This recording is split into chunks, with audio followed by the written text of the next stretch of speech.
കുറി വരച്ചാലും കുരിശു വരച്ചാലും കുമ്പിട്ടു നിസ്കരിച്ചാലും കാണുന്നതും ഒന്നേ കേൾക്കുന്നതും ഒന്നേ കരുണാമയനാം ദൈവമൊന്നേ ദൈവമൊന്നേ ദൈവമൊന്നേ. ഞാൻ നേരത്തെ ചൊല്ലിയ ശ്ലോകം ഇതിലേക്കാണ് നമ്മളെയൊക്കെ അറിയാതെ വഴി നടത്തി കൊണ്ടുപോകുന്നത്. ഈ ലോകം വളരെ നശ്വരമാണ്. പരീക്ഷിത് രാജാവിന് കിട്ടിയ ഒരു ബോധം അത് തന്നെയാണ്.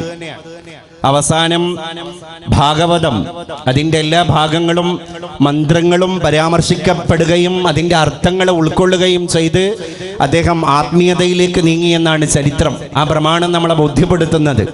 അവസാനം അദ്ദേഹം ഭൗതിക ഇച്ഛകളോട് വിട പറയുകയാണ്. ഒരു മനുഷ്യൻ ഭൗതിക ഇച്ഛകളോട് വിട പറയുമ്പോഴാണ് അവൻ്റെ അകത്തളത്തിൻ്റെ ഉള്ളിലേക്ക് ഒരു വെളിച്ചം, പ്രകാശത്തിൻ്റെ കിരണങ്ങൾ വിരുന്നു വരുന്നത്.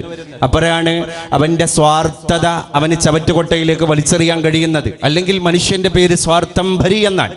സ്വാർത്ഥതയെ അവൻ ഭരിക്കുന്നു, അവനെ സ്വാർത്ഥത ഭരിക്കുന്നു. ഇതൊക്കെയാണ് സ്വാർത്ഥം ഭരി എന്ന വാക്കിന്റെ അർത്ഥം. നിസ്വാർത്ഥൻ അതിൻ്റെ നേരെ വിപരീതമാണ്.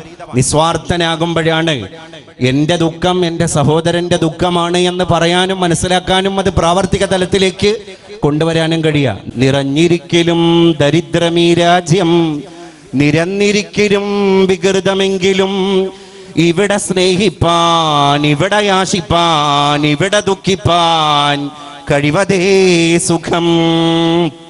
അല്ലേ? എല്ലാം കൊണ്ടും നിർഭരമായിരിക്കുന്ന ഈ രാജ്യത്തിൻ്റെ അകത്ത് സ്വന്തം സഹോദരന്റെ സ്നേഹത്തിൽ കുറച്ച് ആഹ്ലാദം കണ്ടെത്താൻ, ആഹ്ലാദത്തിൽ നമ്മളും കുറച്ച് ആഹ്ലാദിക്കാൻ, അവന്റെ ദുഃഖത്തിൽ നമ്മളും കുറച്ച് ദുഃഖിക്കാൻ, അവൻ എന്തെങ്കിലും സങ്കടങ്ങൾ വരുമ്പോൾ അത് നമ്മുടെ കൂടി സങ്കടമാക്കി മാറ്റാനുള്ള വിശാലത പ്രാപിച്ച ഒരു മനസ്സിലേക്ക് നമ്മൾ എത്തിച്ചേരുമ്പോഴാണ് നമ്മളൊരു മനുഷ്യത്വത്തിന്റെ ഉടമയാകുന്നത്. 2 ആഴ്ച മുമ്പ് എല്ലാ ഭാഗങ്ങളിലും ദീപാവലി ആഘോഷിക്കുകയുണ്ടായി. ദീപാവലി എന്ന വാക്കിന്റെ അർത്ഥം ദീപങ്ങളുടെ ആവലിയാണ്. ദീപം, ഒരു ദീപം ഉണ്ടായാൽ പോരാ. ആവലി എന്ന് പറഞ്ഞാൽ എന്താണ്? നിഗരം, നിവഹം, സംഘാതം, സഞ്ചയം എന്നൊക്കെ നമ്മൾ പറയും. കൂട്ടത്തിന്, ജനങ്ങളുടെ കൂട്ടമാണ് ജനാവലി. ഒരു നാട്ടിലെ പൗരന്മാരുടെ കൂട്ടമാണ് പൗരാവലി. അങ്ങനെയെങ്കിൽ ഒരുപാട് കത്തിജ്വലിച്ച ദീപങ്ങളുടെ കൂട്ടമാണ് ദീപാവലി എന്ന് പറയുന്നത്. അത് ദീപങ്ങളുടെ കൂട്ടമാണ്. എന്താ ഈ ദീപങ്ങൾ മനുഷ്യന്റെ മുമ്പിൽ അർത്ഥാക്കുന്നത്? ദീപം, ആ കത്തിച്ചു വെക്കുന്ന ദീപത്തിന്റെ ജ്വാല അത് ഹൃദയത്തിന്റെ ജ്വാലയാകണം എന്നൊരർത്ഥമാണ് ഈ വെട്ടിത്തിളങ്ങിക്കൊണ്ടിരിക്കുന്ന ദീപത്തിന്റെ കൈത്തിരികളൊക്കെ നമ്മളെ ബോധ്യപ്പെടുത്തുന്നത്. അതുകൊണ്ട് അന്ന് ഉച്ചരിച്ചൊരു മന്ത്രമുണ്ട്. ഏതാണ്? തമസോമാ ജ്യോതിർഗമയ. തമസ് പോകട്ടെ, ജ്യോതിസ് വരട്ടെ. അപ്പൊ തമസിന്റെ ഉപാസകന്മാർക്കൊക്കെ പോവാം, ജ്യോതിസിന്റെ ഉപാസകന്മാർക്ക് വരാം. പ്രകാശത്തിന്റെ ബദ്ധവൈരികൾക്ക് പോവാം, ജ്യോതിസിന്റെ ബദ്ധവൈരികൾക്ക് വരാം. അങ്ങനെ ജ്യോതിസിനെ ക്ഷണിക്കുകയാണ്. നമ്മുടെ ഹൃദയത്തിൽ ഈ ഒരു ഉജ്ജ്വലമായ കൈത്തിരി നമ്മൾ കത്തിച്ചു വെച്ചു കഴിഞ്ഞാൽ, അതുകൊണ്ടാണ് ഡയോജനീസ് എന്ന് പറഞ്ഞു പോയത്. റോമാ സാമ്രാജ്യത്തിലൂടെ നടന്നു പോകുമ്പോൾ അദ്ദേഹം പറഞ്ഞൊരു വാക്കുണ്ടല്ലോ, ഞാൻ മനുഷ്യനെ തിരയാണ്. സൂര്യൻ കത്തിജ്വലിക്കുന്ന പട്ടാപകൽ മധ്യാഹ്ന നട്ടുച്ച നേരത്ത്, അല്ലേ? നമ്മൾ പറയാറുണ്ട് നട്ടുച്ച നേരം. ആ നട്ടുച്ച നേരത്ത് സൂര്യൻ ഇങ്ങനെ തലക്ക് മുകളിൽ ഉജ്ജ്വലമായിട്ട് ജ്വലനം നടത്തുമ്പോഴാണ് ഡയോജനീസ് ഒരു വിളക്ക് കത്തിച്ചു വെച്ചത്. അപ്പൊ ആളുകൾ ഡയോജനീസിനെ വിഡ്ഢി എന്ന് വിളിച്ചപ്പോ ഡയോജനീസ് തിരിച്ചു പറഞ്ഞൊരു വാക്കുണ്ട്, ഞാൻ മനുഷ്യനെ തിരയാണ്. എന്തിനാ മനുഷ്യനെ തിരയാൻ ഈ സൂര്യൻ ഉജ്ജ്വലമായിട്ട് ജ്വലിക്കുമ്പോ ഒരു വിളക്ക് എന്ന് ചോദിച്ചപ്പോ പറഞ്ഞു, മനുഷ്യന്റെ ഹൃദയത്തിൽ ഇരുട്ട് മൂടിയിട്ടുണ്ട്. അതുകൊണ്ട് ഈ കത്തിച്ച കൈവിളക്കിന്റെ ഈ ദീപത്തിന്റെ ഈ ജ്വലനം അവന്റെ അന്ധത ബാധിച്ചു പോയ ഹൃദയത്തിലേക്ക്, അന്ധകാരം മൂടിപ്പുകഞ്ഞുപോയ അവന്റെ അന്തരാളത്തിലേക്കൊന്ന് കൊളുത്തി കൊടുക്കാനാണ് ഞാൻ ഈ പട്ടാപകൽ നേരത്ത് വിളക്ക് കത്തിച്ചത് എന്ന് മറുപടി പറഞ്ഞു പോയ ഡയോജനീസ്, അല്ലേ? അപ്പം എന്താണ് തമസ്, എന്താണ് ജ്യോതിസ്? അതൊക്കെ മനസ്സിലേക്ക് ഇങ്ങനെ വിരുന്നു വരുമ്പോ എല്ലാവരെയും കാണാനും ഉൾക്കൊള്ളാനും തുറന്ന് ചിരിക്കാനും എത്ര മനോഹരമായിട്ട് ജീവിക്കുവാനും നമുക്കൊക്കെ സാധ്യമാകും എന്നർത്ഥം. അതുകൊണ്ട് പാർശ്വവൽക്കരിക്കപ്പെട്ടവരെ ഏറ്റെടുക്കാനുള്ള ഒരു ദൗത്യം കൂടിയാണ് ഞാൻ ഏറ്റവും കൂടുതൽ പുളകിതനാക്കുന്നത്. ഈ 7 ദിവസത്തിന്റെ ഇടയിൽ ഓരോ ദിവസവും 5000 6000 ആളുകൾ ജാതി മത ഭേദമന്യേ ഇവിടുന്ന് ഭക്ഷണം കഴിച്ചു പോവാൻ. ഈ ഭക്ഷണം കഴിക്കുക എന്നുള്ളത് അല്ലേ, ഒരു ചാൺ വയറ് അരച്ചാൺ വയറ്, ഈ ഭക്ഷണം എന്നുള്ളത് ചെറിയൊരു കാര്യമല്ല. ഒരാൾക്ക് വസ്ത്രം കൊടുത്തു കഴിഞ്ഞാൽ വേണ്ടാന്ന് പറയോ? ഒരാൾക്ക് പണം കൊടുത്തു കഴിഞ്ഞാൽ വേണ്ടാന്ന് പറയോ? ഇല്ല. 10 രൂപ കിട്ടുന്നോന് അത് എങ്ങനെങ്കിലും 100 രൂപയാക്കണം എന്ന് പ്രാർത്ഥിക്കും, അതിനുവേണ്ടി പ്രവർത്തിക്കും. 100 രൂപ കിട്ടിക്കഴിഞ്ഞാൽ അത് എങ്ങനെങ്കിലും സഹസ്രമാകണം എന്ന് പ്രാർത്ഥിക്കും, അതിനുവേണ്ടി പ്രവർത്തിക്കും. അതിന് ഏത് ഊടുവഴികളിലൂടെയും അവന് സഞ്ചരിക്കും, അല്ലേ? അതുകൊണ്ടാ പൂന്താനം നമ്പൂതിരിപ്പാട് പണ്ട് പാടിപ്പോയത്, ദശം കിട്ടുകിൽ അത് ശതമാകണമെന്നും ശതമായി കഴിഞ്ഞാൽ അത് സഹസ്രമാകണമെന്നും താല്പര്യപ്പെടുന്ന മനുഷ്യൻ. അപ്പൊ എന്താണ് അർത്ഥം? അർത്ഥം എന്ന വാക്കിന് ഒരുപാട് അർത്ഥങ്ങളുണ്ട്. അർത്ഥം എന്ന ഒരു വാക്കിന്റെ ഒരർത്ഥം സമ്പത്ത്, സ്വത്ത് എന്നാണ്.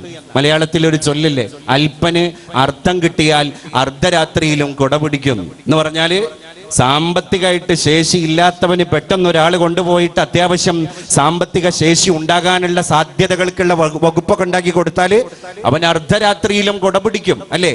അപ്പൊ അർത്ഥം, അതുകൊണ്ടാണ് നമ്പൂതിരിപ്പാട് നമ്മളോട് പറഞ്ഞത്, അർത്ഥം എത്ര വളരെയുണ്ടായാലും അർത്ഥത്തെ കൊതിക്കുന്ന ഇത് എത്ര പേർ. അർത്ഥം അത് ലോകത്ത് ഇന്ന് അനർത്ഥമായി കൊണ്ടിരിക്കുന്ന ഒരു കാലഘട്ടമാണ്. അർത്ഥത്തിന്റെ പേരിലാണ്, സ്വത്തിന്റെ പേരിലാണ് ഈ തർക്ക വിതർക്കങ്ങൾ മുഴുവൻ ഇവിടെ രൂപപ്പെടുന്നത്. അത് മുഴുവൻ മുള പൊട്ടുന്നതും സ്വത്തിന്റെ പേരിലാണ്. അപ്പൊ മനുഷ്യൻ അങ്ങനെ താർക്കികനായി പോവാൻ അവിടെയാണ്. അപ്പം പൈസ കിട്ടിയാലും മനുഷ്യന് മതിയാകില്ല, അതുപോലെ തന്നെ വസ്ത്രം കിട്ടിയാലും മതിയാകില്ല. ഭൗതിക ജീവിതത്തിന്റെ ഉപാധികൾക്ക് ആവശ്യമായ മറ്റ് ഏത് സാമഗ്രികൾ കൊടുത്താലും എനിക്ക് മതി എന്ന് മനുഷ്യൻ പറയില്ല. ആകെ നമ്മൾ വെച്ചു നീട്ടി കൊടുത്തിട്ട് മതി എന്ന് പറഞ്ഞ ഒരു വസ്തു ഈ പ്രപഞ്ചാണ്ട കടാകത്തിലുണ്ടെങ്കിൽ അത് നമ്മുടെ ആമാശയത്തെ നിറക്കാനുള്ള അരച്ചാൻ വയറിന്റെ അന്നമാണ്. അന്നം അത് എത്ര സുഭിക്ഷമാണെങ്കിലും, അത് എത്ര ഡെലീഷ്യസ് ആണെങ്കിലും, നമ്മളെ വയറ് നിറഞ്ഞു കഴിഞ്ഞാല് നമ്മൾ പിന്നെ 2 കൈയും കാണിച്ചിട്ട് ആതിഥ്യ മര്യാദയോടുകൂടെ നമ്മളെ സൽക്കരിക്കുന്ന ദാതാവിനോട് സ്വീകർത്താവായ നമ്മൾ പറയാണ്, മതി, എനിക്കിനി തരല്ലേ, എന്നെ ഇനി ബുദ്ധിമുട്ടാക്കല്ലേ, എനിക്കിനി കഴിക്കാൻ കഴിയില്ല, ഞാൻ ക്ഷീണിതനാണ് എന്ന് മനുഷ്യൻ പറയാൻ, അല്ലേ? അപ്പൊ ഇവിടെയാണ്, ഇവിടെ അന്നം കൊടുക്കാൻ. അന്നം കൊടുപ്പിൻ പശിക്കേതിരാദ്യത്തെ അംഗം കുറിച്ചൊരവശ സംരക്ഷക. അന്നം കൊടുക്കുക, വിരുന്നൂട്ടുക. ഇത് ലോകത്തെ ഏറ്റവും വലിയൊരു ഹോസ്പിറ്റാലിറ്റിയാണ്, ആതിഥ്യ മര്യാദയാണ്. ഇത്രയും ആളുകൾക്ക്, ആയിരക്കണക്കിന് ആളുകൾക്ക് ഭക്ഷണം കൊടുക്കുന്നതിന്റെ പിന്നില് ഒരുപാട് സാധാരണക്കാരുടെ കരങ്ങളുണ്ട്.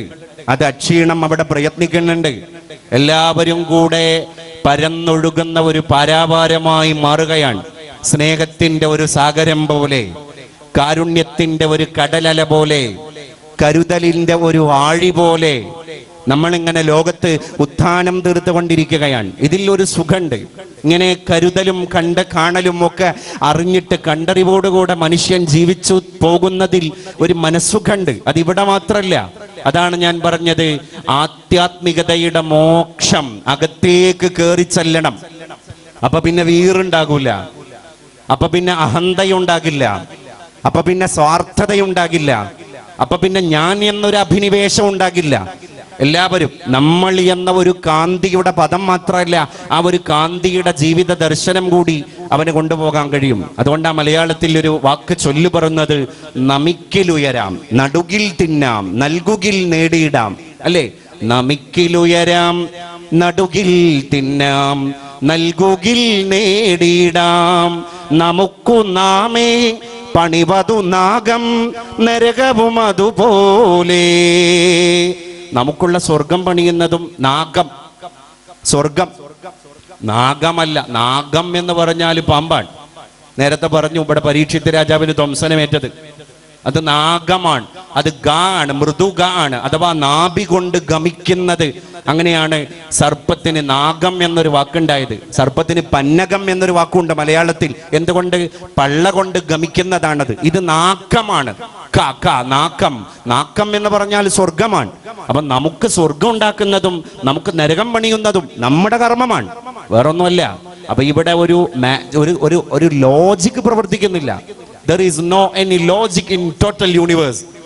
Only magic of miracle of God. അല്ലേ? ഇവിടെ എന്തോ ഒരു ദൈവികമായിരിക്കുന്ന മെസ്മറിസം പ്രവർത്തിക്കുന്നുണ്ട്.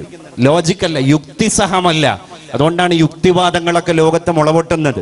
യുക്തിവാദികൾ പറയുന്ന എന്താണ്, ഇതങ്ങനെ തന്നെ ഉണ്ടായി, അത് അങ്ങനെ ഒരു ശക്തിയൊന്നും ഇവിടെ ഇല്ല. അങ്ങനെയുള്ളവർക്ക് പിന്നെ ലോകത്ത് ആരെയും പേടിക്കണ്ട.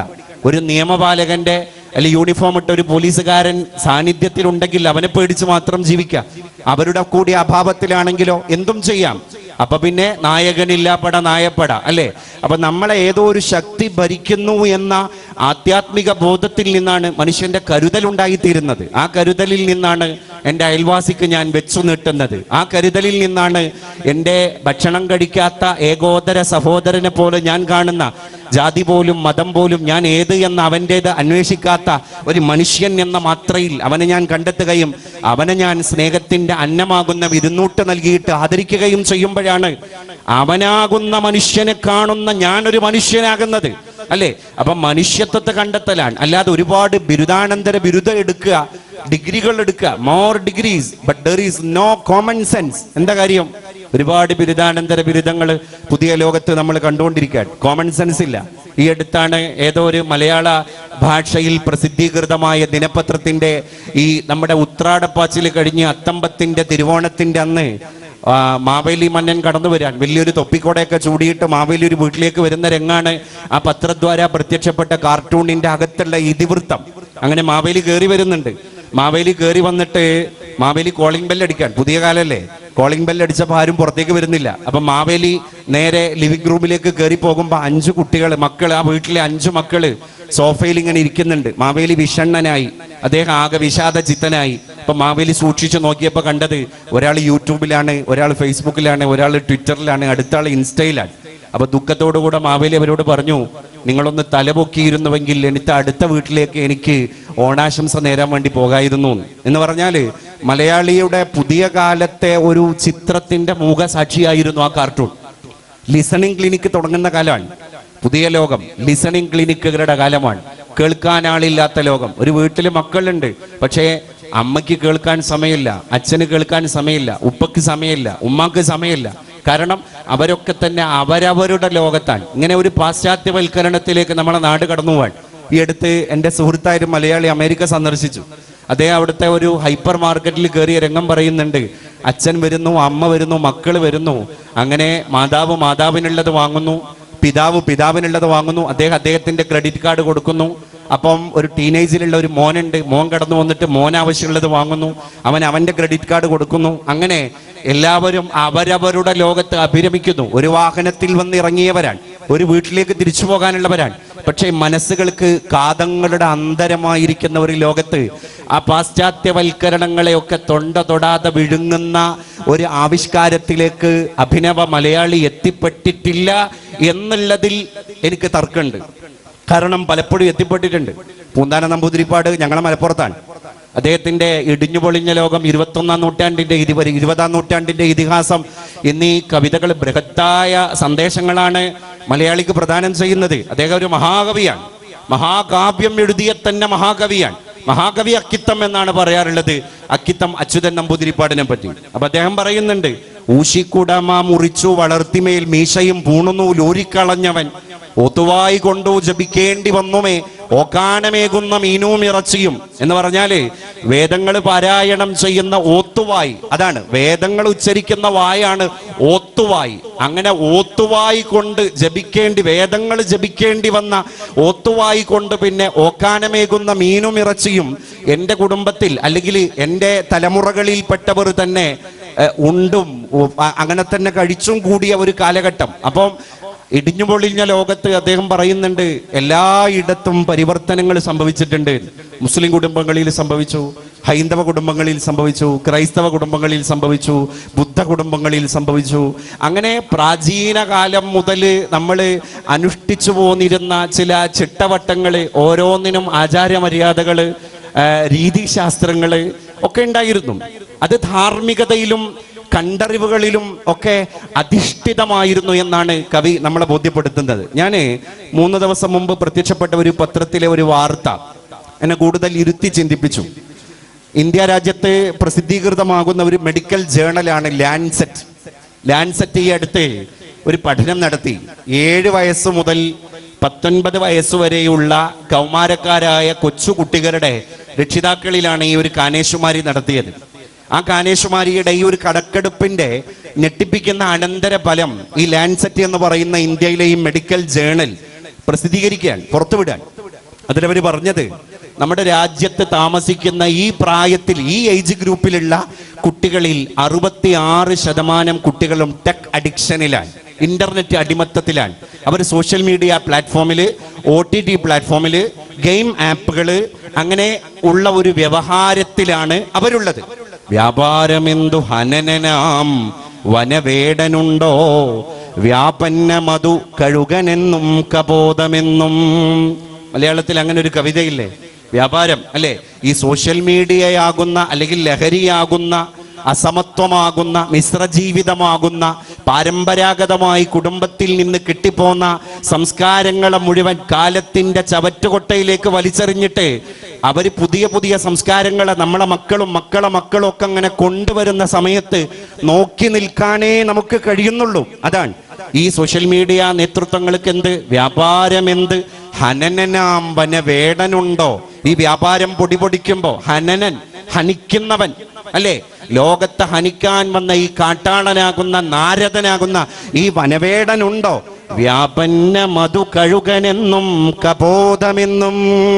വ്യാപന്നം, തൻ്റെ അസ്ത്രത്തിന്റെ കണവലിക്കുമ്പോ പുറപ്പെടുന്ന തൻ്റെ അമ്പിന്റെ, അസ്ത്രത്തിന്റെ, തൻ്റെ ടൂളിന്റെ, തൻ്റെ മൂർച്ചയേറിയ വിഷം പുരട്ടിയ ആയുധത്തിന്റെ ഇര വ്യാപന്നം. ഈ വ്യാപാരം നടക്കുന്നത്, ഈ വ്യാപാരത്തിന്റെ ഇര, അതാണ് വ്യാപന്നം. അത് കഴുകൻ. കഴുകൻ എന്ന് പറഞ്ഞാല് ഒരു കാട്ടാളത്വത്തിന്റെ പ്രതീകമാണ്. കബോധം എന്ന് പറഞ്ഞാലോ, കബോധം സ്നേഹത്തിന്റെ പ്രതീകമാണ്, ആർദ്രതയുടെ പ്രതീകമാണ്, ലാളിത്യത്തിന്റെ പ്രതീകമാണ്. അതുകൊണ്ടാണ് UNO പോലെയുള്ള വലിയ വലിയ ഐക്യരാഷ്ട്ര സംഘടനകൾ പോലെയുള്ള വലിയ വലിയ സംഘടനകളൊക്കെ തന്നെ ചില ചടങ്ങുകളെ ഉദ്ഘടിച്ച് ആനയിക്കുമ്പോൾ വെള്ളരിപ്രാവിനെ പറത്തിയിട്ട് തുടക്കം കുറിക്കുന്നത്. വെള്ളരിപ്രാവ് അത് തൻ്റെ കൊക്കിൽ കൊത്തിയെടുത്ത ഒരു ഒലീവ് ചില്ലയുണ്ട്. ഒലീവ്, UNOയുടെ പ്രസംഗ പീഠത്തിന്റെ പാർശ്വഭാഗത്ത് കൊത്തിവെച്ചത് 2 ഒലീവ് ചില്ലകളാണ്. ഒലീവ് സമാധാനത്തിന്റെ ഒരു പ്രതീകമാണ്. പ്രാവ് അത് സമാധാനത്തിന്റെ മറ്റൊരു പ്രതീകമാണ്. ഉറുദു ഭാഷയിലും ഹിന്ദി ഭാഷയിലും കബോത്തർ എന്ന് പറയുന്ന, നമ്മളെ മലയാള ഭാഷയിൽ ആണിനും പെണ്ണിനും വ്യത്യസ്ത പേരുകളുള്ള കബോധം, കബോധി, ആൺപ്രാവ് കബോധം, പെൺപ്രാവ് കബോധി എന്ന് നമ്മൾ പറയുന്ന കബോധം അല്ലേ, പ്രാവ്. അപ്പം പ്രാവാവട്ടെ, അതുപോലെ തന്നെ കഴുകനാകട്ടെ, ആരായാലും കുഴപ്പമില്ല. സോഷ്യൽ മീഡിയയുടെ ഇര ആരായാലും കുഴപ്പമില്ല. അങ്ങനെ ഒരു വാണിജ്യം അരങ്ങ് തകർന്നുകൊണ്ടിരിക്കുന്ന കുതൂഹലങ്ങളുടെ, കലഹങ്ങളുടെ, കോലാഹലങ്ങളുടെ, വിഹ്വലതകളുടെ ലോകത്താണ് എൻ്റെ പ്രിയപ്പെട്ട അച്ഛനമ്മമാരെ, എൻ്റെ പ്രിയപ്പെട്ട സഹോദരി സഹോദരങ്ങളെ നമ്മളൊക്കെ ജീവിച്ചുകൊണ്ടിരിക്കുന്നത്. അതുകൊണ്ട് വയസ്സായ ആളുകളെ നോക്കാൻ ആളില്ല. അവരോട് ആർദ്രമായ ഒരു വർത്തമാനം പറയാൻ ആർക്കൊന്നും കഴിയുന്നില്ല. 74 വയസ്സായ നമ്മുടെ അച്ചമ്മയോട്, അമ്മച്ചിയോട്, വലിയമ്മച്ചിയോട് നമ്മൾ പറയാണ്, വലിയമ്മച്ചി ഇങ്ങനെയൊന്നും ഇപ്പൊ പറയാൻ പറ്റൂല, ഇപ്പോഴത്തെ കാലത്തൊന്നും ഇങ്ങനെ പറയാറില്ല. നിങ്ങൾ ഈ ആള് കൂടുന്നിടത്ത്, ജനങ്ങൾ കൂടുന്നിടത്ത്, വീട്ടിൽ അതിഥികൾ വരുന്നിടത്ത് ഇങ്ങനെ പരിസരവും അതുപോലെ തന്നെ സാഹചര്യവും ഒന്നും പരിഗണിക്കാതെ എന്തെങ്കിലുമൊക്കെ വിളിച്ചു പറഞ്ഞാൽ അത് പുതിയ തലമുറക്ക് ദഹിക്കില്ല എന്ന് ആരാ പറയുന്നത്? പൗത്രൻ അല്ലെങ്കിൽ പൗത്രി അല്ലേ? പേരക്കുട്ടി പോയിട്ട് വല്യമ്മച്ചിയുടെ അടുത്ത് പറയാൻ. അപ്പൊ ആ വല്യമ്മച്ചി എന്ത് ചെയ്യണം? 74 കൊല്ലം താൻ കണ്ടത്, അനുഭവിച്ചത്, പഠിച്ചത്, ശീലിച്ചത്, ചെയ്തത് ഒരൊറ്റ പേരക്കുട്ടിയാകുന്ന സോഷ്യൽ മീഡിയ അഡിക്ഷന്റെ പ്രതീകമാകുന്ന ആ ഒരൊറ്റ പേരക്കിടാവിന്റെ ഡയലോഗിലൂടെ തൂത്തെറിയണം, തകർത്ത് തരിപ്പണാക്കണം. എങ്ങനെ ഉൾക്കൊള്ളാൻ കഴിയും? അപ്പൊ അത് ഡെമോളിഷ് ആവാൻ. പാവപ്പെട്ടിരിക്കുന്ന വാർദ്ധക്യത്തിന്റെ അസ്തമാന സൂര്യനെ മുന്നിൽ കണ്ടുകൊണ്ടിരിക്കുന്ന ഈ പിതാമഹനും പിതാമഹതിയും മാതൃമഹനും ഒക്കെ തന്നെ ഇങ്ങനെ വിഷണ്ണരായിട്ട് ഒരു തരം വിഷാദ രോഗത്തിലേക്ക് കടന്നു പോകാൻ. അവർ നോക്ക് നിങ്ങൾ, അവർക്ക് ഒറ്റയ്ക്ക് ഇരിക്കുമ്പോൾ എന്താ അവർക്ക് കൂട്ടിനുള്ളത്? ഒരു 17 വയസ്സുള്ള 25 വയസ്സുള്ള ഒരു കുട്ടി ഒരു ക്ലിനിക്കിൽ പോയി ഒരു ഡോക്ടർ വെയിറ്റ് ചെയ്യുകയാണെങ്കിൽ അരമണിക്കൂർ കഴിഞ്ഞിട്ടേ ഡോക്ടർ വരുള്ളൂ എന്ന് പറഞ്ഞാൽ അവന്റെ മുഖത്ത് ഒരു മ്ലാനതയുടെ നിഴലാട്ടം പോലും ഇല്ല. ഓക്കെ, ഞാൻ ഡീൽ ചെയ്തോളാം. അവൻ വാട്സപ്പ് തുറക്കാൻ, അവൻ ഫേസ്ബുക്ക് തുറക്കാൻ, അവൻ ഡാറ്റ ഓൺ ചെയ്യാൻ, അവന് സമയം പോയത് അറിയുന്നില്ല. ഒറ്റപ്പെടലിന്റെ വൃദ്ധസദനത്തിൽ അവർ എന്നോ അള്ളിപ്പിടിച്ച് കയറിയിട്ടുണ്ട്. അത് നമ്മുടെ വീട് തന്നെയാണ്, നമ്മുടെ വീട് തന്നെയാ. നമ്മളവരെ കയറില്ലാതെ കെട്ടിയിട്ടിരിക്കുകയാണ്. ഞാൻ ചോദിക്കട്ടെ, നമുക്ക് അടച്ചിട്ട റൂമിൽ എത്ര നേരം ഇരിക്കാൻ കഴിയും? പക്ഷേ ആ റൂമിനെ അടച്ചത് പുറത്തു നിന്ന് ഒരാളാണെങ്കിൽ ഒരു നിമിഷം പോലും ആ റൂമിൽ നമുക്ക് ഇരിക്കാൻ കഴിയൂല. അപ്പൊ നമ്മളെ വയോവൃദ്ധരായിരിക്കുന്ന വയോജനങ്ങളുടെ മനോഹരമായിരിക്കുന്ന സാമൂഹ്യ ജീവിതത്തിന്റെ ഗരിമയെ നഷ്ടപ്പെടുത്തിയത്, അവരെ ഇങ്ങനെ കൊണ്ടുപോയി കെട്ടിയിട്ടിരിക്കുന്നത് പുറത്തു നിന്ന് ആരോ വാതിൽ പൂട്ടിയിട്ടാണ്. അതാരാണ്? നമ്മുടെ ജീവിത സാഹചര്യമാണ്. ഞാൻ ഈ അടുത്ത് ദി ഇന്ത്യൻ എക്സ്പ്രസ് എന്ന് പറയുന്ന ഇംഗ്ലീഷ് ദിനപത്രത്തിന്റെ ഒരു പത്രദ്വാര ആ പത്രത്തിന്റെ ഒരു പേജിൽ പ്രത്യക്ഷപ്പെട്ട ഒരു ചിത്രം, ഒരു റെയിൽവേ സ്റ്റേഷനാണ്, രംഗവേദി. അതിനകത്ത് ആ റെയിൽവേ സ്റ്റേഷന്റെ ഒരു ഭാഗത്ത് ഒരുപാട് ആളുകൾ തിരക്കോടെ നടന്നു പോകുന്നു, യാത്രക്കാര്. അവിടെ അതിന്റെ പാർശ്വഭാഗത്ത് ഒരു തെരുവ് നായ അങ്ങനെ കിടന്നുറങ്ങുന്നു. ആ തെരുവ് നായയുടെ ഓരം ചാരി തൊട്ടടുത്ത് ഒരു വയോവൃദ്ധനായ മനുഷ്യൻ കിടന്നുറങ്ങുന്നു. എന്നിട്ട് അതിന്റെ താഴെ കൊടുത്തൊരു അടിക്കുറിപ്പുണ്ട്. അത് സ്തോഭവും ഹൃദയ ജനഭേദകവുമാണ്. എന്തായിരുന്നു അടിക്കുറിപ്പ് അറിയോ? ഒന്നുമല്ല, വാർദ്ധക്യം എന്നെ ആർക്കും വേണ്ടാത്തവനാക്കി. ഈ വയോവൃദ്ധം പറയാൻ, വാർദ്ധക്യം എന്നെ ആർക്കും വേണ്ടാത്തവനാക്കി. നമുക്കുള്ള പണിയെടുക്കുന്നത് നമ്മളാണ്. അതാണ് ഞാൻ നേരത്തെ പറഞ്ഞത്, നമുക്ക് നാമേ പണിവതു നാഗം നരകവും. അതുപോലെ ഉറുദു ഭാഷയിൽ ഒരു മനോഹരമായ ഷിയർ കവിതയുണ്ട്. അതിങ്ങനെയാണ്: അമൽ സേ ജിന്ദഗി ബൻതി ഹേ, അമൽ സേ ജിന്ദഗി ബൻതി ഹേ, ജന്നത്ത് ബി ജഹന്നം ബി, വഹാ കി അപ്നി ഫിത്രത് മേ न नारी है न नूरी है, अमल से जिंदगी बनती है. हमारी जिंदगी हम अपने ही अमल से बनाते हैं. परों के अमल से एक आदमी को जन्नत हरगिज नहीं पाते हैं. വേറൊരാള് അശ്രാന്ത പരിശ്രമം നടത്തിയിട്ട് നമുക്കാർക്കും സ്വർഗസ്ഥനാവാൻ കഴിയില്ല. വേറൊരാൾ അപരാധം ചെയ്തതിന്റെ പേരിൽ നമ്മളാരും നരകസ്ഥനും ആവൂല. അതാണ് അമൽ സേ ജിന്ദഗി ബൻതി ഹേ ജന്നത്ത് ബി ജഹന്നം ബി. നമുക്ക് നാമേ പണിവതു നാഗം നരകവും. അതുപോലെ അത് തന്നെയാണ് ഇതിന്റെ അർത്ഥം. നമ്മളെ അധ്വാനം, നമ്മളെ പണി, നമ്മൾ എടുക്കുന്ന അശ്രാന്ത പരിശ്രമങ്ങള്, നമ്മുടെ ഉത്തരവാദിത്തങ്ങള്, നമ്മുടെ ക്രയവിക്രയങ്ങള്, അതാണ് സ്വർഗവും നരകവും നമുക്ക് തരണം എന്ന് തീരുമാനിക്കുന്നത്. വഹാക്കി അപ്പിനി ഫിത്രത്ത് മേ. നമ്മൾ ആരാണ്? നമ്മൾ മണ്ണാണ്, നമ്മൾ മണ്ണായവനാണ്. നാരി ഹേ നൂരി ഹേ. നമ്മൾ നാറിന്റെയും നൂറിന്റെയും ആളല്ല. ഇവിടെ പഠിപ്പിക്കുന്നത് അത് തന്നെയാണ്. പുണ്ട്രമോ പൂണനൂൽ താനോ. കുമാരനാശാൻ ചോദിച്ചൊരു ചോദ്യമുണ്ട്. പുണ്ട്രമോ പൂണനൂൽ താനോ, ശിഖാ ഷണ്ഡമോ ജന്മമതാനോ. അല്ലേ? നമ്മളെ തരം തിരിക്കുന്നത് ഒന്നുമല്ല. അതുകൊണ്ട് പണിയെടുക്കുക, നമ്മൾ അധ്വാനിക്കുക, സ്നേഹിച്ച് ജീവിക്കാൻ കഴിയുന്നിടത്തോളം കാലം നമ്മൾ സ്നേഹിച്ച് ജീവിക്കുക. ഈ അടുത്ത് സാഹിത്യത്തിനുള്ള നോബൽ സമ്മാനം കിട്ടിയത് ആർക്കാണ്? ദക്ഷിണ കൊറിയൻ എഴുത്തുകാരിയായ ഹാങ് കാങ് എന്ന് പറയുന്ന ഒരു സഹോദരിക്കാണ്. അവരൊരു യുവതിയാണ്, അല്ലെങ്കിൽ യുവത്വം വിട്ട് മധ്യവയസ്സിലേക്ക് എത്തി നോക്കുന്ന ഒരു സാഹിത്യകാരിയാണ്. അവരുടെ ദി വെജിറ്റേറിയൻ എന്ന് പറയുന്ന സമൂഹത്തിൽ നിന്ന് പാർശ്വവൽക്കരിക്കപ്പെട്ട മാറ്റി നിർത്തിയ ഒരു ജനതയുടെ നേരെ തിരിച്ചു പിടിച്ചിരുന്ന ഒരു മനോഹരമായ ടോർച്ചായിരുന്നു അവരുടെ തൂലിക. അതുകൊണ്ട് ഇരുട്ടിൽ തപ്പിത്തടയുന്ന, ബിഹൈൻഡ് ദി കർട്ടൻ, തിരശീലയുടെ അപ്പുറത്ത് നരകയാതന സഹിച്ചുകൊണ്ടിരിക്കുന്ന, അബ്രപാളിയിൽ പ്രത്യക്ഷപ്പെടാത്ത ഒരു ജനതയുടെ ജീവിതത്തെ തൂലിക ചലിപ്പിച്ച് ഒരു ആവിഷ്കാരം പോലെ ഹാങ് കാങ് എന്ന് പറയുന്ന ദക്ഷിണ കൊറിയയിലെ എഴുത്തുകാരി ലോകത്തിന്റെ അബ്രപാളികളിലേക്ക് ആ ഓരോ അക്ഷരങ്ങൾക്കും നിറം പകർന്ന് പ്രത്യക്ഷപ്പെടുത്തിയപ്പോ അവരെ നോബൽ പ്രൈസ് തേടി വരികയുണ്ടായി. അതിൽ മുഴുവൻ അവശത അനുഭവിക്കുന്ന ഒരു ജനവിഭാഗത്തിന്റെ ജീവിതത്തിന്റെ ഛായാചിത്രങ്ങളെയാണ് മനുഷ്യന്റെ മുമ്പിലേക്ക് വളരെ രമ്യതയോടുകൂടെ പരാവർത്തനം നടത്തുന്നത് അവര്. അപ്പൊ നമുക്ക് അതിലൊക്കെ ഒരു പരിഹാര മാർഗങ്ങളുണ്ട്. ഈ പ്രകൃതിയിൽ നിന്ന് പച്ചപ്പ് നീങ്ങിപ്പോകുന്ന ഒരു കാലമാണ്. മനുഷ്യന്റെ ചുണ്ടിൽ നിന്ന് പുഞ്ചിരി നീങ്ങിപ്പോകുന്ന ഒരു കാലമാണ്. എന്റെയും നിങ്ങളുടെയൊക്കെ കണ്ണുകളിൽ നിന്ന് പശിമ നീങ്ങിപ്പോകുന്ന ഒരു കാലമാണ്.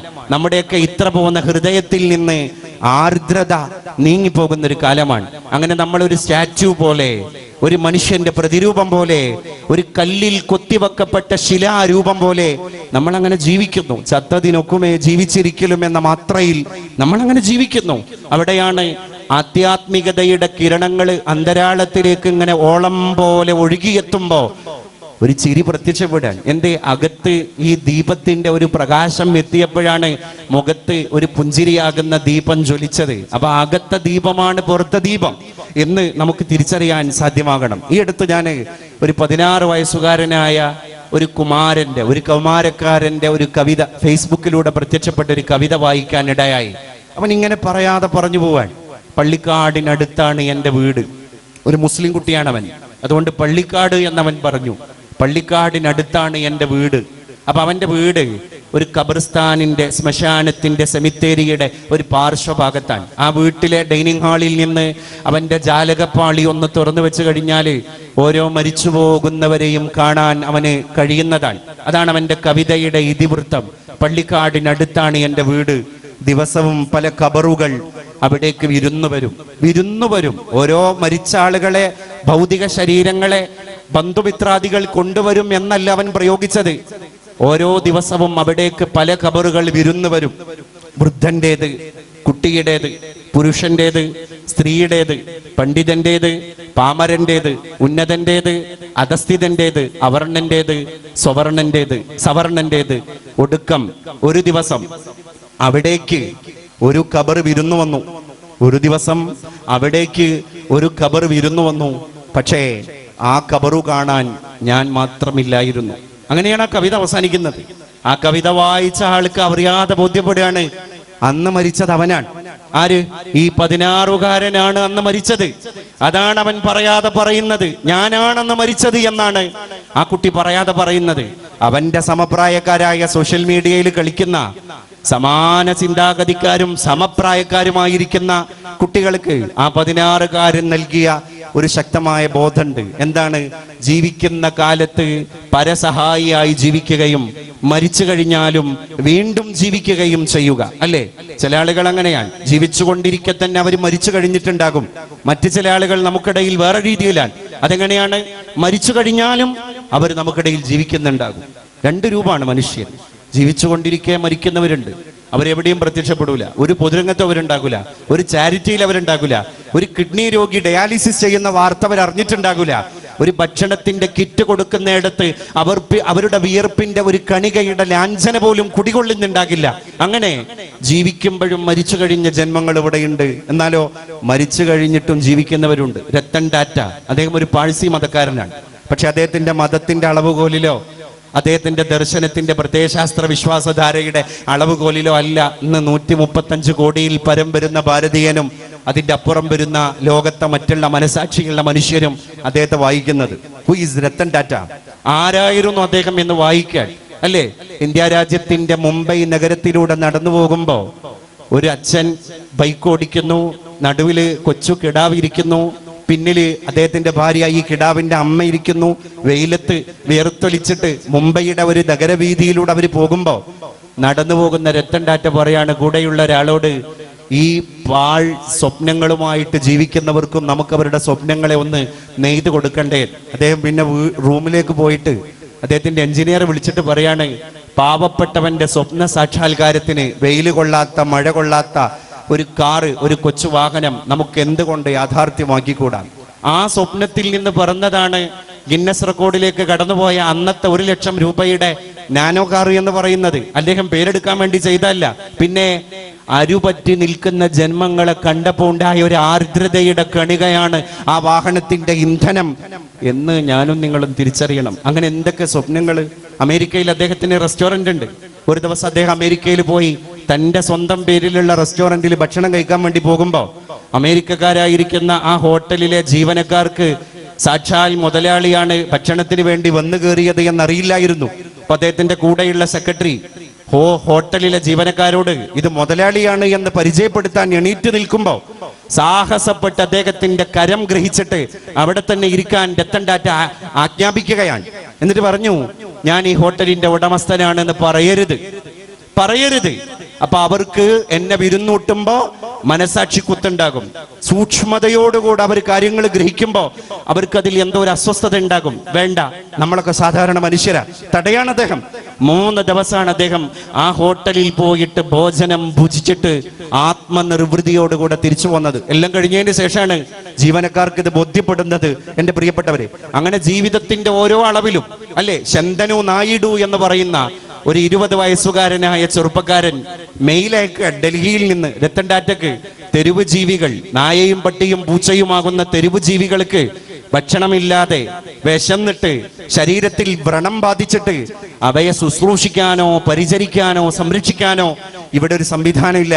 അതുകൊണ്ട് എനിക്കതൊന്ന് തുടക്കം കുറിക്കണം എന്ന് താല്പര്യമുണ്ട് എന്ന് 20 വയസ്സുള്ള ഒരു ശന്തനു നായിഡു മെയിൽ അയക്കുമ്പോ ആ മെയിൽ സ്വീകരിച്ച രത്തൻ ടാറ്റ അടുത്ത ദിവസം ശന്തനു നായിഡുവിനോട് മുംബൈയിൽ എത്താൻ ആജ്ഞാപിക്കുകയാണ്, ആവശ്യപ്പെടുകയാൻ. ആ കുട്ടി എത്തുന്നു. എത്തിയ മുറക്ക് അവന്റെ കാര്യങ്ങൾ അദ്ദേഹം സശ്രദ്ധം ഗ്രഹിക്കുന്നു. അത് ഗ്രാഹ്യമാണ്, അത് ഗ്രഹിക്കേണ്ടതാണ് എന്ന് ബോധ്യപ്പെടുമ്പോ അവനെ സ്വന്തം പേഴ്സണൽ സ്റ്റാഫുകളുടെ കൂട്ടത്തിലേക്ക് അദ്ദേഹം ആസനസ്ഥനാക്കുന്നു, ആരൂഢനാക്കുന്നു. ഇന്ന് 30 വയസ്സാണ് ശന്തനു നായിഡുവിന്. അവന്റെ ഓരോ റീൽസും ഞാൻ യൂട്യൂബിലൂടെ അങ്ങനെ ശ്രദ്ധിച്ചപ്പോ എല്ലാം കണ്ടന്റുള്ള വർത്തമാനങ്ങളാണ്. എല്ലാം അങ്ങനെയാണ്, കരുതലുള്ള വർത്തമാനങ്ങളാണ്. ഒരു മനുഷ്യന്റെ അരുപറ്റി നിന്നപ്പോ കിട്ടിയതാണ്. അദ്ദേഹം അങ്ങനെ മരിച്ചു പോവാൻ. സ്വന്തം സമ്പത്തിന്റെ 60% പാർശ്വവൽക്കരിക്കപ്പെട്ട ദരിദ്ര നാരായണന്മാർക്ക് വേണ്ടി മരിക്കുന്നതിന്റെ മുൻപ് തന്നെ വിൽപത്രത്തിൽ എഴുതി വെച്ചിട്ട് നക്ഷത്രങ്ങളെ പ്രണയിച്ച് മഴയെ കിനാവ് കണ്ടിട്ട് മൗനിയായിട്ട് മന്ദസ്മിതം തൂകി നടന്നുപോയൊരു മനുഷ്യൻ മരിച്ചിട്ടുണ്ട്. പക്ഷെ അദ്ദേഹം ഇന്നും എൻ്റെ ഈ വാക്കിലൂടെ ഈ സദസ്സിൽ ജീവിച്ചുകൊണ്ടിരിക്കുകയാണ്. അങ്ങനെ പരശതം വാക്കുകളിലൂടെ പരസഹസ്രം സദസ്സുകളിൽ അദ്ദേഹം ഇപ്പോഴും ചിരഞ്ജീവിയായിക്കൊണ്ടിരിക്കുകയാണ്. എന്തുകൊണ്ട്?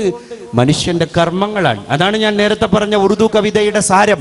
അമൽ സേ ജിന്ദഗി ബൻതി ഹേ. നമ്മുടെ കർമ്മങ്ങളാണ് നമ്മുടെ ജീവിതത്തെ ജീവിതമാക്കുന്നത്. എനിക്കും നിങ്ങൾക്കും സ്വർഗം നൽകുന്നത് നമ്മുടെ നല്ല നിഷ്കളങ്ക മനോഭാവത്തോടെ, നല്ല നീയത്തോടുകൂടെയുള്ള സ്വാലിഹായ അമലുകളാണ്, നല്ല കർമ്മങ്ങളാണ്. അതാണ് സച്ചരിതമായ കർമ്മങ്ങൾ.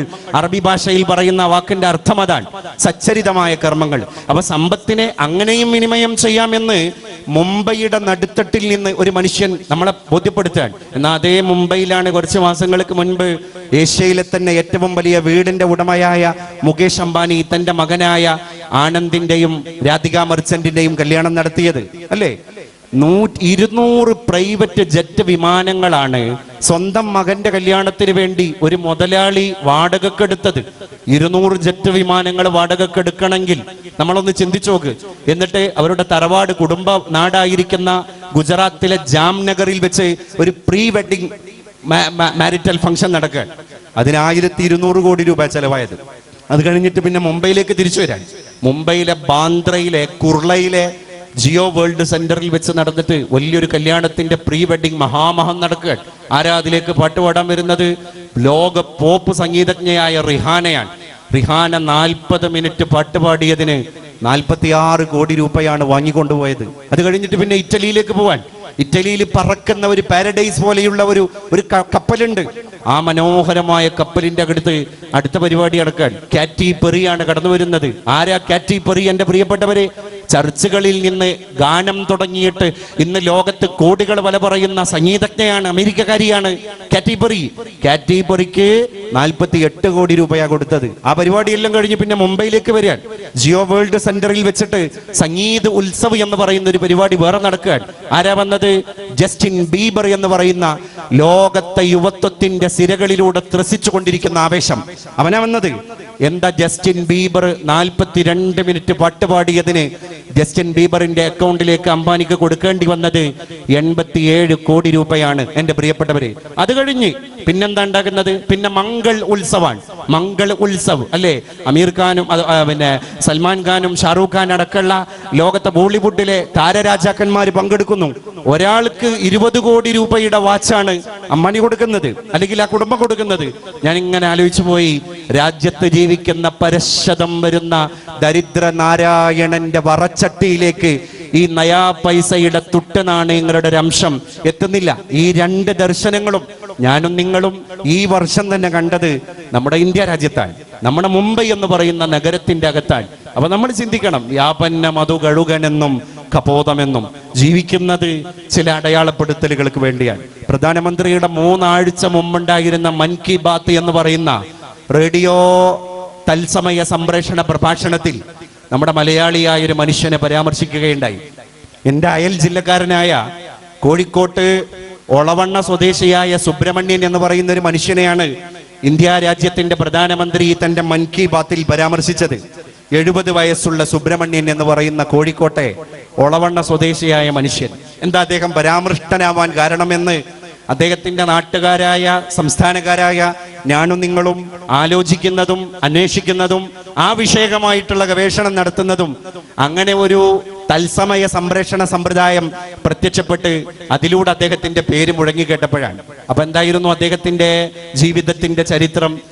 കോഴിക്കോട് ജില്ലയിലും പരിസര പ്രദേശങ്ങളിലും മനുഷ്യന് ഉപയോഗിച്ച് ടോട്ടൽ ലോസ് ആയിട്ട് കട്ടപ്പുറത്തേക്ക് വലിച്ചെറിഞ്ഞ മരക്കട്ടിലുകൾ, കസേരകളൊക്കെ തന്നെ അദ്ദേഹം വീണ്ടും കൊണ്ടുവന്നിട്ട് റീസൈക്കിൾ ചെയ്ത് അതിന്റെ ഊടും പാവും ഒക്കെ നെയ്തെടുത്തിട്ട് അത് പോളിഷ് ചെയ്ത് അത് ഉപയോഗശൂന്യമായ വസ്തുക്കളെ വീണ്ടും ഉപയോഗപ്രദമാക്കി മാറ്റി. അങ്ങനെ എത്ര 24,000 ഫർണിച്ചറുകളെ ഈ കണ്ട പുരുഷായുസിൽ ഒളവണ്ണയിലെ സുബ്രഹ്മണ്യൻ എന്ന് പറയുന്ന ഒരു മനുഷ്യൻ വീണ്ടും നിർമ്മിച്ചെടുക്കുകയാണ്. വേസ്റ്റായിട്ട് വലിച്ചെറിയേണ്ട സാധനങ്ങളെ വീണ്ടും റീയൂസ് ചെയ്യാനും അത് വളരെ, അല്ലെങ്കിൽ തന്നെ പറയാറുണ്ട് പഴഞ്ചൻ പരിഷ്കാരാവും എന്നൊക്കെ. വലിയ വലിയ കുടിയിരിക്കുന്ന ഹൗസ് വാമിങ് ചടങ്ങുകൾ നടക്കുന്ന മണിമന്ദിരങ്ങളെ പോലെ തോന്നിക്കുന്ന അലങ്കൃതങ്ങളായിരിക്കുന്ന പുതിയ ഭവനങ്ങളുടെ സിറ്റ് ഔട്ടുകളിലൊക്കെ തന്നെ സ്ഥാനം പിടിച്ച മനോഹരമായിരിക്കുന്ന സിംഹാസനങ്ങളെ പോലെ തോന്നിക്കുന്ന കസേരകൾ, ഇരിപ്പിടങ്ങളൊക്കെ പഴയ ആകൃതിയിലാണ്, പഴയ പകിട്ടിലാണ്, പ്രാചീന ശൈലിയിലാണ്. അതുകൊണ്ടാണ് പഴഞ്ചൻ പരിഷ്കാരം എന്ന് പറയുന്നത്. അതൊരു പരിഷ്കാരാക്കി കൊടുക്കാൻ സുബ്രഹ്മണ്യൻ എന്ന് പറയുന്ന ഒരു മനുഷ്യന് സാധ്യമായി. അതൊരടയാളപ്പെടുത്തലാണ്. ഒരാഴ്ച മുമ്പ് പ്രത്യക്ഷപ്പെട്ട മലയാള മനോരമയുടെ പത്രത്തില് എൻ്റെ അരീക്കോട്, മലപ്പുറം ജില്ലയിലെ അരീക്കോട് സ്വദേശിയായ ഒരു 15 വയസ്സുള്ള ഫാരിസ് അബൂബക്കർ എന്ന് പറയുന്ന ഒരു കുട്ടിയെ പറ്റിയിട്ടുള്ള ഒരു പെട്ടിക്കോളം വാർത്തയുണ്ടായിരുന്നു. 16-15 വയസ്സുള്ള ഒരു കുട്ടി. അവൻ എന്താ ചെയ്തത്? അവന്റെ മനസ്സിൽ ഒറ്റയ്ക്ക് ഇരുന്നപ്പോൾ തോന്നിയൊരു ബോധം, എൻ്റെ നാട്ടിലൂടെ, എൻ്റെ നാടിൻ്റെ ഇടവഴികളിലൂടെ ഞാൻ നടന്നു പോകുമ്പോൾ ഈ കുട്ടികളൊക്കെ തന്നെ ചവച്ചു തുപ്പിയ മിഠായിയുടെ കവർ അങ്ങനെ അപ്പാടെ വലിച്ചെറിയാൻ, അവരെ പൊളിത്തീൻ കവറുകൾ, ഭക്ഷണത്തിന്റെ വേസ്റ്റുകൾ അങ്ങനെ ഇടാൻ. ജനങ്ങൾക്കൊരു ബോധോദയം ഉണ്ടാകണം. അതിനൊരാൾ ശ്രമിച്ചാലേ നടക്കുള്ളൂ. പണിയെടുത്ത് കാണിച്ചു കൊടുത്താൽ ദൃസാക്ഷികളാകുന്നവരുടെ മനസ്സിലെങ്കിലും ഒരു ആന്തോളനവും ഒരു മനസ്സാന്തരവും ജനിപ്പിക്കാൻ എനിക്ക് കഴിഞ്ഞാൽ അത് വലിയൊരു കടാക്ഷമാണ് എന്ന് വിശ്വസിച്ച് ആ കുട്ടി എന്ത് ചെയ്തു? ഒരു 10-15 ചാക്കുകൾ, പഞ്ചായത്തിലെ ഹരിത കർമ്മസേന ഉണ്ടല്ലോ, ആ സ്ത്രീകളെ പോയി സമീപിച്ചിട്ട് അവരോട് പറഞ്ഞു, നിങ്ങൾ കുറച്ച് ഒഴിഞ്ഞ ചാക്കുകൾ തരണം, എനിക്കൊരു പണിയുണ്ട്. എന്നിട്ട് അവന് കൊടുത്തു. അവൻ എന്ത് ചെയ്തു? അവന്റെ നാട്ടിന്റെ ഇട്ടാവട്ടത്തുള്ള ഒന്നിടവിട്ട അല്ലെങ്കിൽ കുറച്ച് ഇടവിട്ട ഇലക്ട്രിക് പോസ്റ്റിന്റെ മുകളിൽ ആൾക്ക് എത്തുന്ന രീതിയിൽ അത് കെട്ടിവെച്ചു. അതിൻ്റെ കൂടെ തന്നെ ഒരു എഴുത്തും മാലിന്യങ്ങൾ, വേസ്റ്റുകളൊക്കെ ഇതിനകത്ത് നിക്ഷേപിക്കുക. അങ്ങനെ അവൻ ദൈനംദിനം നടക്കുകയാണ്. അവൻ കെട്ടിവെച്ച ഈ 10-20 ചാക്കുകൾക്കിടയിലൂടെ ദിവാനിശം അവൻ നടക്കുകയാണ്. അശ്രാന്ത പരിശ്രമം നടത്തിയിട്ട് അവൻ നടക്കുകയാണ്. കാണുന്നവരോടൊക്കെ പറയാൻ, ചാക്കിങ്ങനെ നിറഞ്ഞപ്പോ ആ പാതി വഴിയിൽ പിന്നെ മിഠായിയുടെ കവറിട്ട കുട്ടിക്ക് തന്നെ ഒരു ബോധോദയം, പിന്നെ എന്തിനാ ഇവിടെ ചാക്ക് വെച്ചത്? ഈ ചാക്ക് എങ്ങനെയാ നിറഞ്ഞത്? ആരൊക്കെ കൊണ്ടുപോയിട്ടല്ലേ? അപ്പൊ വേസ്റ്റ് ഇടാൻ ഒരു കൃത്യമായ സ്ഥലമുണ്ട് എന്ന് ബോധവൽക്കരിക്കലായിരുന്നു അവന്റെ ലക്ഷ്യം. യുവാക്കൾ ഇറങ്ങി, വൃദ്ധരിറങ്ങി, ശിശുക്കൾ ഇറങ്ങി, ബാലന്മാർ ഇറങ്ങി. 2 ദിവസം കൊണ്ട് ഈ ചാക്കുകൾ മുഴുവൻ നിറഞ്ഞു. 10-20 ചാക്കുകൾ 2-3 ദിവസം കൊണ്ട് നിറഞ്ഞപ്പോ അവൻ ബോധ്യപ്പെടുത്തിയത് എന്തൊക്കെ സന്ദേശങ്ങളാണ്? 2-3 ദിവസം കൊണ്ട് 20 ചാക്ക് നിറയാനുള്ള മാലിന്യം ഈ നാട്ടിലുണ്ട് എന്ന ആദ്യത്തെ സന്ദേശം. രണ്ടാമത്തേതോ, ഈ മാലിന്യങ്ങളൊന്നും പൊതുനിരത്തിലേക്ക് വലിച്ചെറിയാനുള്ളതല്ല എന്ന മറ്റൊരു സന്ദേശം. മൂന്നാമത്തേതോ, അത് അതിലേറെ കടുകട്ടിയുള്ള സന്ദേശമാണ്. ചിന്തിക്കുന്നവരുടെ നെഞ്ചിടത്തിലേക്ക് നീട്ടിപ്പിടിച്ച ഇരട്ടക്കുഴൽ തോക്ക് പോലെയുള്ള സന്ദേശം. അതേതാണ്? നിങ്ങളെപ്പോലൊരു 16 വയസ്സുള്ള കുട്ടിയാണ് ഞാനും, നമുക്കൊക്കെ വേണം എന്ന് വെച്ചാൽ ഇങ്ങനെയൊക്കെ ചെയ്യാം, അല്ലെ? അങ്ങനെ ഒരുപാട് സന്ദേശങ്ങൾ ഒരു നാടിന്റെ മുറ്റത്ത് കൽമഷം കലരാതെ, ആർക്കും യാതൊരു രീതിയിലുള്ള ശത്രുത മനോഭാവമോ വൈമനസ്യമോ ആ രുചിരകതയോ നീരസമോ അനിഷ്ടമോ ആരുടേതിൽ നിന്നും സമ്പാദിക്കാതെ മൊഞ്ചോടുകൂടെ അവൻ നിർവഹിച്ച ഒരു ചാരുചിത്രം. അതിന്ന് അൽഷിമേഴ്സ് വന്നാലും നമ്മളാരും മറക്കൂല. എന്തുകൊണ്ടാണ്? അതൊരു പണിയാണ്. ലോകത്ത് അവൻ നിർവഹിച്ച ഒരു പണിയാണ്. അങ്ങനെ ഗൃഹാതുരമായ ഓർമ്മകളെയൊക്കെ തന്നെ പൊടി തട്ടി കൊണ്ടുവന്ന് നമ്മൾ ജീവിക്കുന്ന കാലത്തോളം മറ്റുള്ളവരെ കൂടി ജീവിക്കാൻ പ്രേരിപ്പിച്ച് മരിച്ചു കഴിഞ്ഞാലും അവരിലൂടെ നമ്മൾ ഇവിടെ ഇങ്ങനെ ജീവിച്ചുകൊണ്ടിരിക്കും. ഇല്ലെങ്കിലോ നമ്മൾ ജീവിക്കുമ്പോഴും നമ്മൾ മരിച്ചുകൊണ്ടിരിക്കും. ഇതിൽ രണ്ടിലും അർത്ഥതലങ്ങൾ വളരെ വ്യതിരിക്തമാണ് എന്നർത്ഥം. ഞാനിത് ഇങ്ങനെ പറയാൻ കാരണം, ഇതൊരു ആണയിട്ട വർത്തമാനമാകണം എന്ന നിഷ്കർഷത നിങ്ങളുടെ മുമ്പിൽ ഈ സംഭാഷണം നടത്തിക്കൊണ്ടിരിക്കുന്ന എൻ്റെ സത്വബോധം എന്നെ നിർബന്ധിപ്പിക്കുന്നതുകൊണ്ട്, എന്നെ പ്രേരിപ്പിക്കുന്നതുകൊണ്ടാണ്. മറ്റൊന്നും കൊണ്ടല്ല.